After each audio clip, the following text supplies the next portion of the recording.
Ivie was in her room in the palace dressing up when her hair got tangled with the bead and broke the rope that binds the beads together. Immediately the bead broke and fell off her neck. Ivie transformed back to Omoye.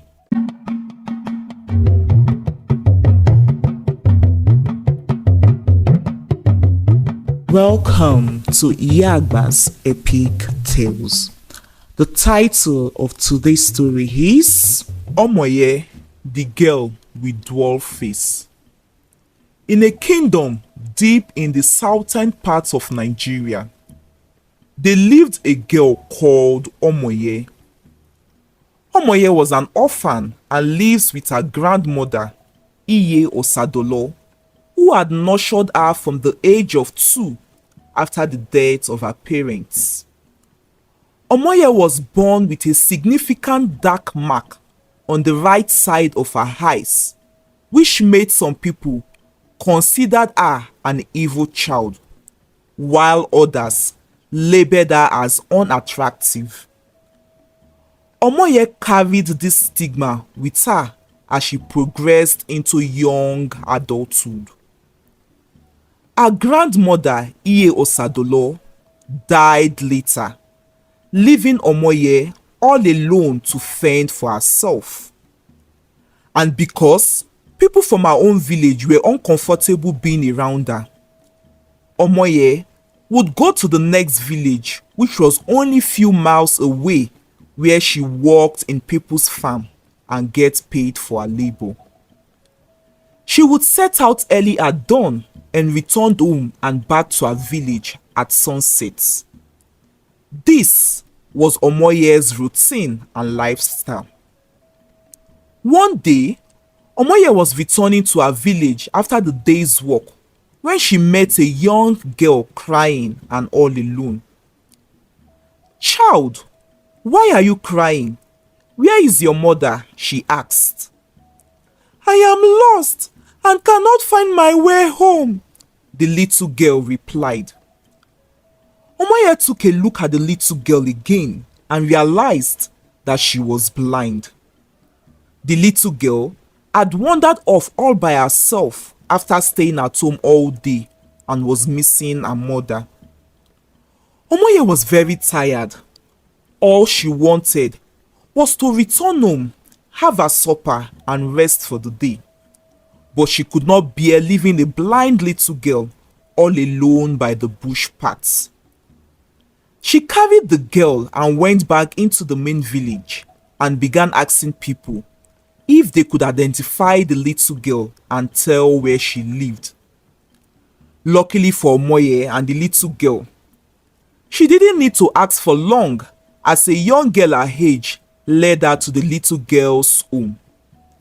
Apparently, the little girl's mother had also been looking for her child.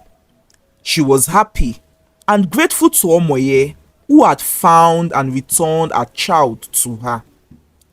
And to appreciate Omoye, she went in and brought out a bead with her. This is an ancestral bead. In time of old, my forefathers believed that it could grant a person something they could not afford to have or to be at the very instant they wished and asked for it. But my father and his father before him began using it for their selfish gains, and he stopped responding to them. So, my father threw it away, believing that it was no longer potent.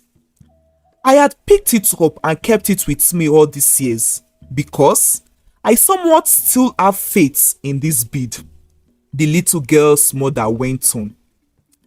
I believe it stopped working for my father because of their selfish desires, and it will work in the hands of anyone with a pure heart, and that is why I am gifting this to you, because you are a kind soul with a pure heart," the woman said, and placed the bead in Omoye's palm.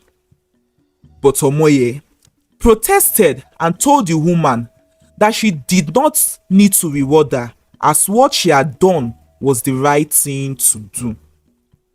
The woman kept insisting, and finally, Omoye accepted the bead out of respect for the woman. The next morning, Omoye woke up as early as usual to prepare for work, but she felt so tired. She had returned home late because of the incident with the little blind girl and did not get a good sleep. She wished she would not go to work that day, but decided that she had to when she remembered that she needed the money to pay the person who had fixed her leaking roofs days ago. Omoye lazily got up from her bed and decided to take a bath when she sighted the bead the little blind girl's mother had given to her the previous evening. Excited, Omoye picked the bead up. "Maybe it will grant me my wish," she said. "Magic bead," she called. "I wish for you to give me large bags full with money so that I won't have to ever work again in my life," she said. She waited for large bags of money to appear in her room, but nothing appeared. Omoye was disappointed. That woman's fathers were right. This bead had no special power at all, she said as she made up her mind to go to work that day. Later that evening, when Omoye returned, she decided that she was going to throw away the bead. "What need do I have of it?" she thought. But later, she had a change of mind when she remembered that it was disrespectful to disregard a gift and throw it away. She took a look at the bead carefully and realized that it was also very beautiful. "I could wear it to events," she thought. But then again, she sighed when she remembered that the villagers do not invite her to their celebrations because of the dark mark on her right eye. "This bead even looks more beautiful than I do," she said, and then she wore it around her neck to admire it the more. "Oh, how I wish to be so beautiful, so that I can show off this beautiful bead all over the village and not look weird in it if I do wear it," Omoye said. And in that instant, she transformed into a stunning young woman. Omoye did not realize what had happened to her until the next morning when she met someone important.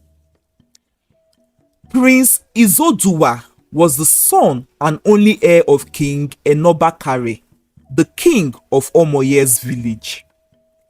Prince Izodua was not like his father. He was a bossy and proud young man.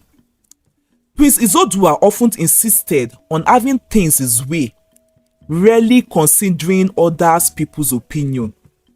He flaunted his royal status, expecting special treatment from everyone around him.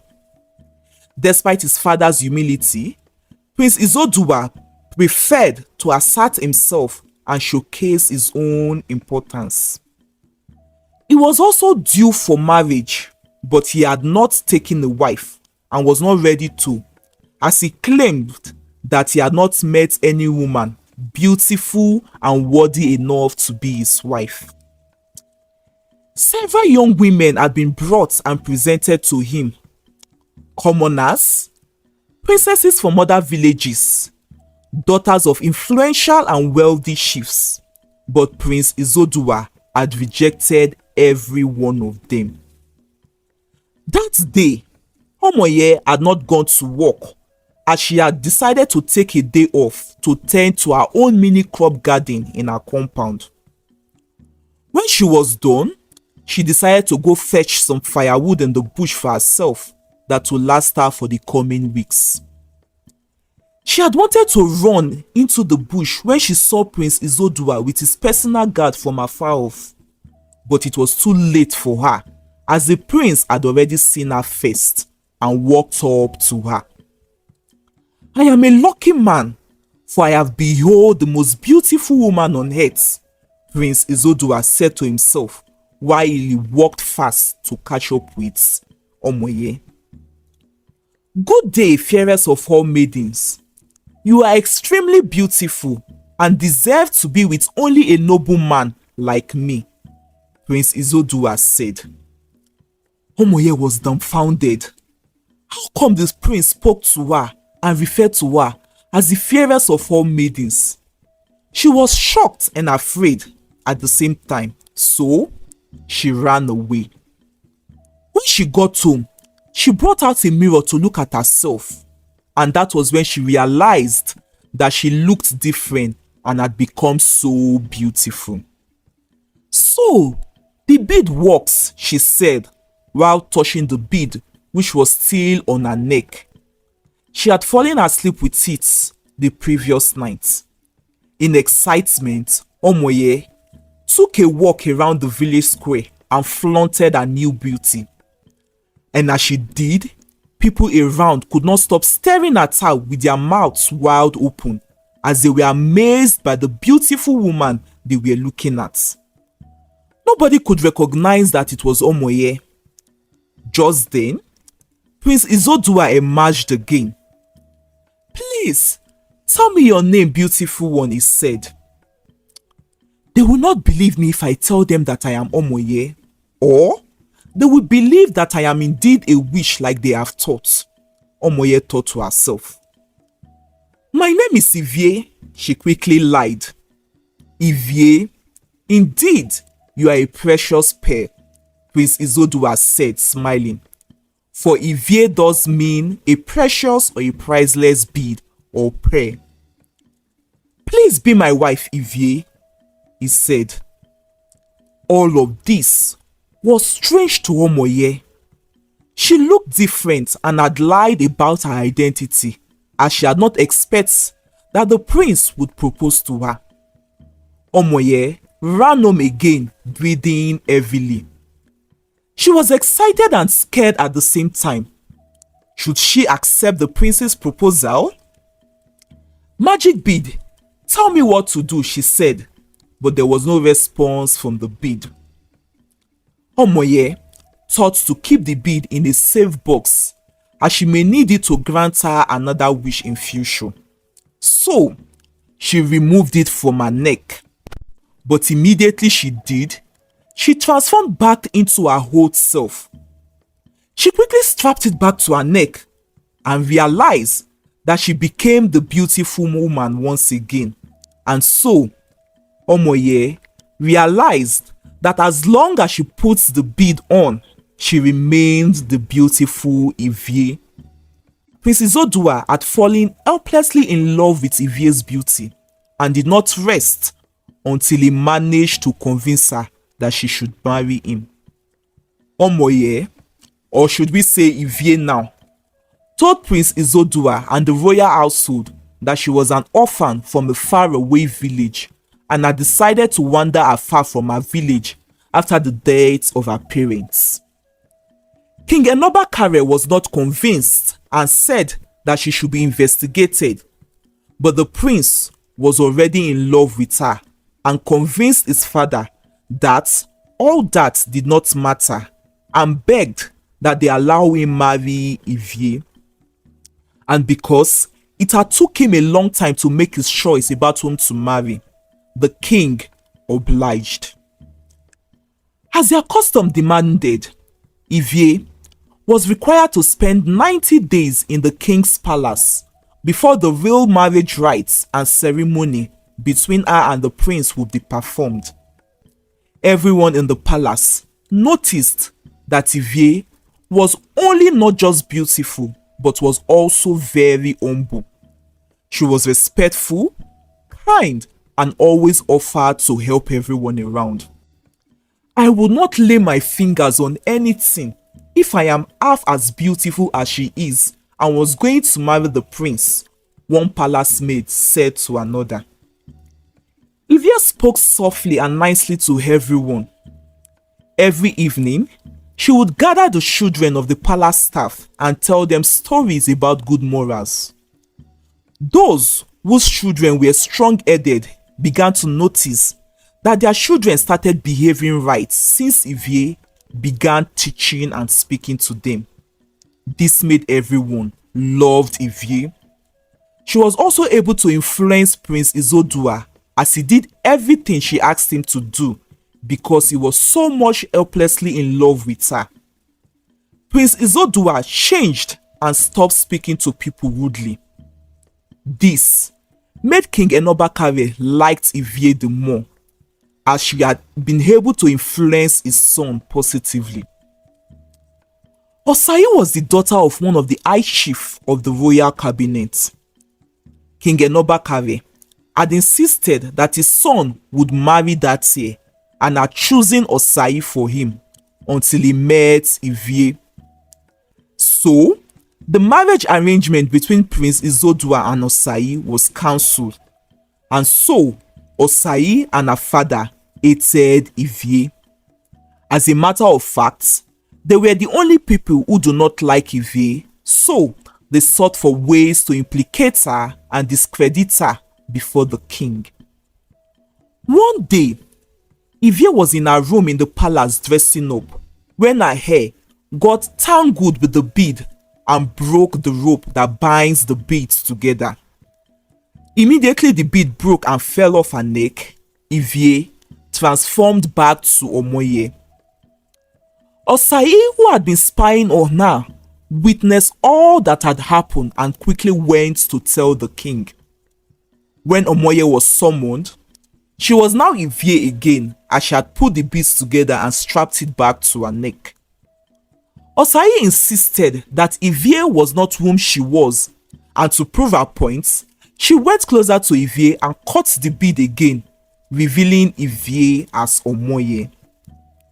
King Enobakare was furious and sent Omoye out of the palace. Omoye went back home sad and disgraced and wept more because she had also fallen in love with the prince. But she wouldn't be able to have him again, as they now know who she really was. Prince Izodua was heartbroken. He had loved Ivie and now misses her so badly. As his day went by, everyone in the palace began to miss Ivie also. The children of the palace staff missed her more and cried for Ivie to return back to them. Why did she have to deceive us and lie about her identity? Prince Izodua asked himself all the time. And one day, he got the answer to his question. An inner voice within him spoke. She lied about her identity because we all judged her by her physical appearance all these years and ignored her, not willing to know who she really was. Just then, Prince Izodua realized that the voice that had spoken within him was right. Every one of them in the village had neglected the poor orphan because of the dark mark on her eyes and refused to see that she was a lovely soul whom fate was unfair to. Prince Izodua spoke to his father about it, and truly, even the king had been thinking the same thing.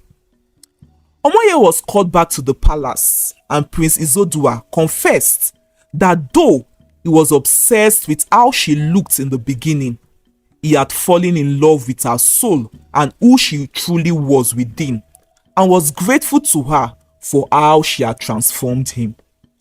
He proposed to her again in the presence of the whole village gathered at the palace and pleaded that she accepts to marry him. Omoye accepted Prince Izodua's proposal, and few weeks later, they got married. The whole village came to realize that true beauty is beyond the physical appearance, as they regretted how they had treated Omoye in the past and passed this wisdom from generations to generations. The end. I hope you enjoyed this story. Did you learn anything from this story? I would like to know. Please share in the comment section below. Thank you for watching. See you in our next video. Bye.